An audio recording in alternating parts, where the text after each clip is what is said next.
If someone had told me 35 years ago that, number one, I was going to be a high school coach, a volleyball coach, a sport I knew nothing about, and number two, that I would have enjoyed it enough to last for 28 years, and then number three, that I'm standing here tonight accepting this, I would have been incredulous.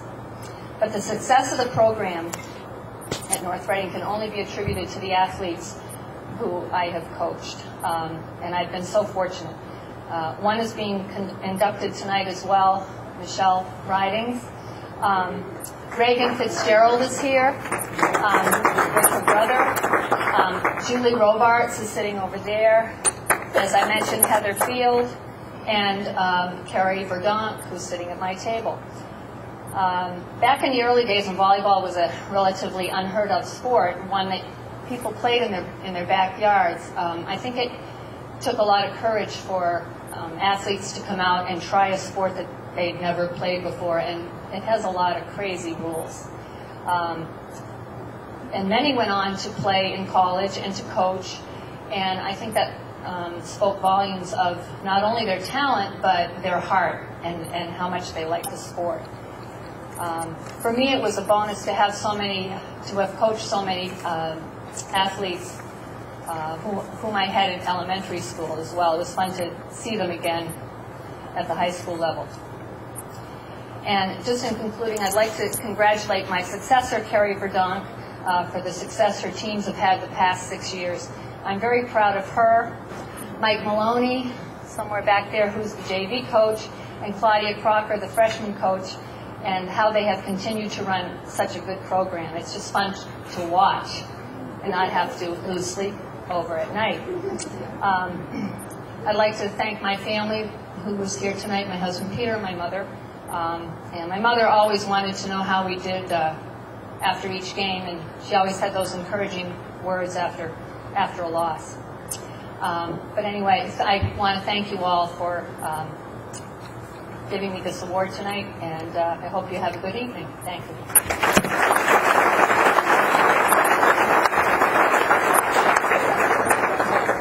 Now on to the athletes. You'd think after a couple of years of naming athletes to the Hall of Fame, this small school called North Reading might run out of athletic studs. Well, think again. This year's class demonstrates that while we might not have strength in numbers, there is strength in talent, dedication, and perseverance that can lead to incredible athletic feats long talked about after the game, meet, or match is over. Michael Connor, class of '81, was one of the guys who inspired awe. A mountain of a guy. He was a tri-captain who anchored the offensive and defensive lines of a football team that went all the way to the Super Bowl his junior year. He was a three-time Eagle Tribune All-Scholastic in football, which means he was lighting it up his sophomore year. He was all-league his junior and senior years and played in both the Shriners and Aganis All-Star football games his senior year. That year, he was also a Boston Globe Division II football all-star and went on to play 4 years of Division I college football at Colgate. Only the best of the best can play D1 football, and Connor was one of those. But the athletic ability didn't stop there. In wrestling, Connor was also a three-time Eagle Tribune All-Scholastic and Cape Ann League heavyweight champion both his junior and senior years. He was also all-league in those years while making the league all-star 3 years in a row. His skills made him the Division II North Sectional Heavyweight Champion his junior year and again his senior year. That year also, he won it all, state champ, the top of the state's wrestling mountain. After being the best heavyweight wrestler Massachusetts had to offer, Michael Connor placed 4th in the New Englands. And those skills, as you might imagine, enabled him to take part in another Division I sport at Colgate. And when he was done with football and wrestling, he competed in track, doing the shot put, javelin, and the discus. Ladies and gentlemen, one of the most accomplished athletes the school's ever seen, Michael Connor.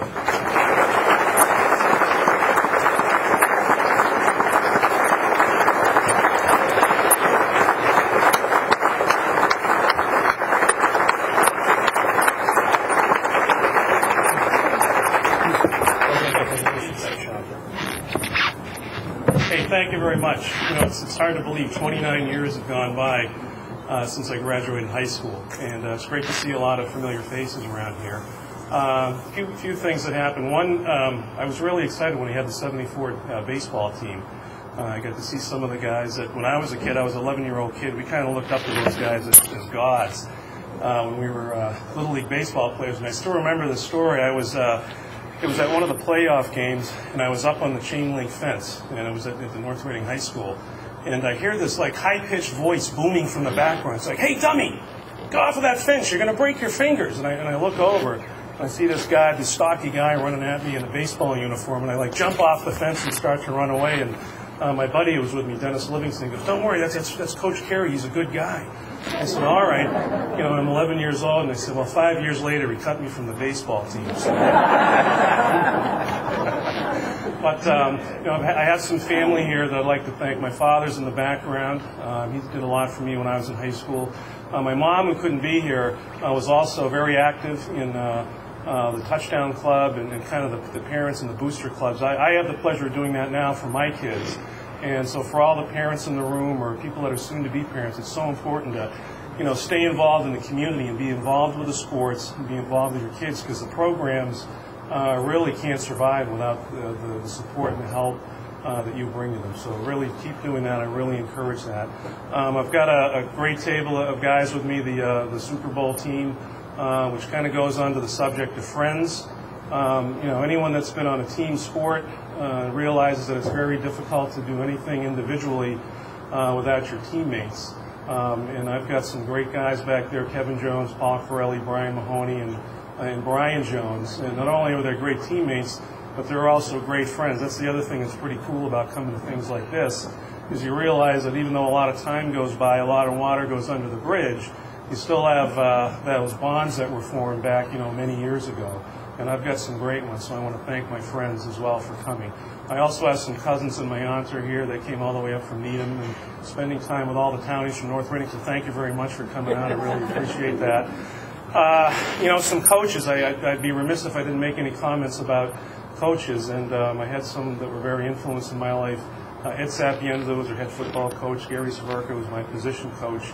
But I've got a great guy, many of you know, a very shy, demure guy in the background named Larry Tremblay.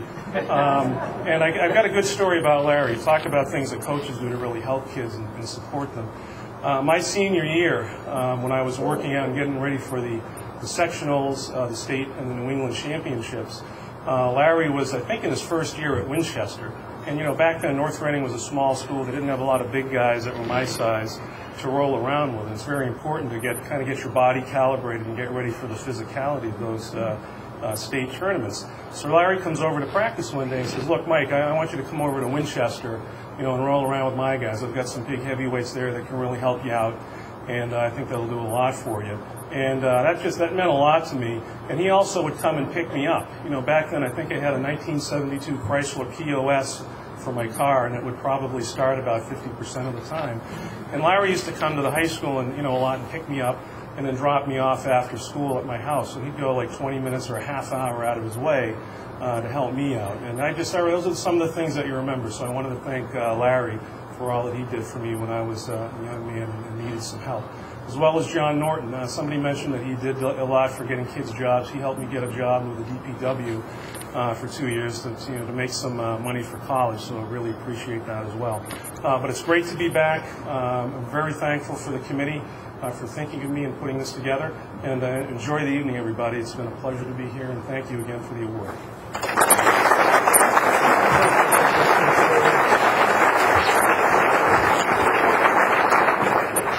Our next inductee this year, Paul D. Giantomaso, class of 1994. Like a lot of our inductees, Paul is a 9-letter award winner, which means you skipped junior varsity and went right to the varsity as a sophomore. Track was one of Paul's sports, and football was another. He was good enough on the gridiron to be a captain, a 2-time league all-star, and the team's unsung hero his senior year. But wrestling is where this guy stood out. D. Giantomaso was a captain his senior year and was all-league his junior and senior year. And as a senior, D. Giantomaso was the Division III North Sectional champ at 152 pounds, and then went on to win the state title that year. He was also All-State champ and the New England champ, and a Boston Globe All-Scholastic. And tonight, Paul D. Giantomaso is a North Reading High School Sports Hall of Famer. Taking up the award on his behalf tonight is Hugh Connor.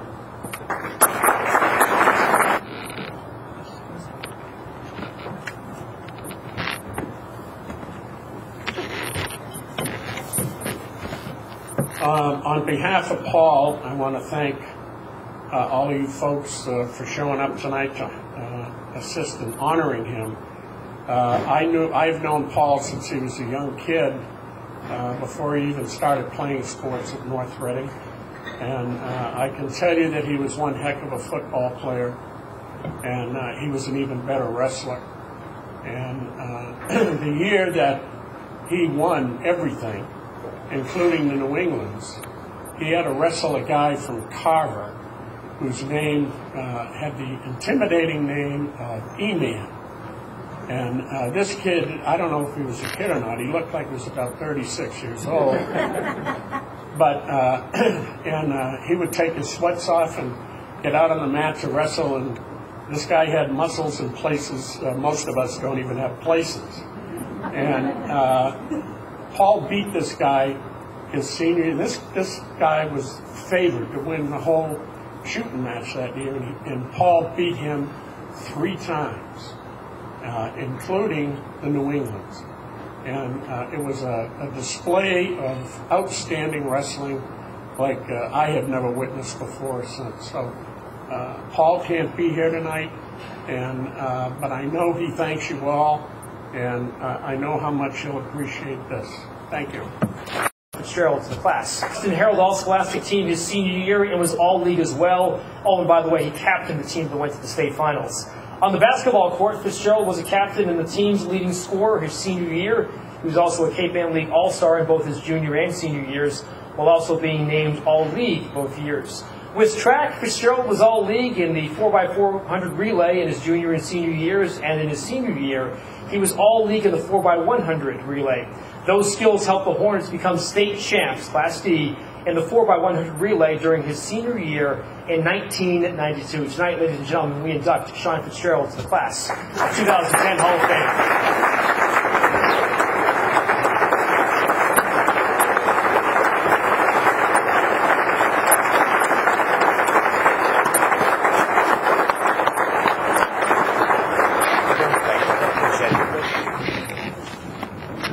First of all, I just want to thank everyone for being here. It's an honor and to come back here. I'm very humbled to be here tonight. I'd like to thank the committee for bestowing this honor on me. It's something I'll take with me for the rest of my life. I'd also like to congratulate all the other inductees. It's also an honor to go in with someone like Chris Hansen, who we played together in high school. And what's not on our sheet or resume for tonight is the fact that Chris and I played together Chris's senior year, and we finished our season 3-17.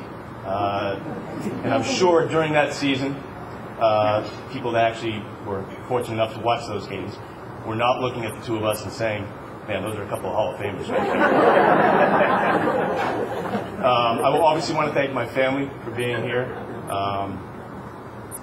My parents, there's no way I would be here without them. They've been with me every step of the way. My sister Reagan, who I hope I'll be on the other end of this someday, and she'll be up here getting this. My Aunt Bev, who's here. Also, my best friend, his wife, John Casey, and Alice. I'd like to thank them for making the trip. John was my best man about a year and a half ago, so I think I'm all out of favors from him for the next couple of years. So, and last but not least, my lovely and beautiful wife, Melissa, who is 8 months pregnant and made the trip. And I guess a surprise was ruined earlier tonight because we are naming our child Barry Kipnis Fitzgerald. So, you let that one out of the bag a little early. So, but enjoy the night. Thank you very much, and I appreciate everybody. Thank you.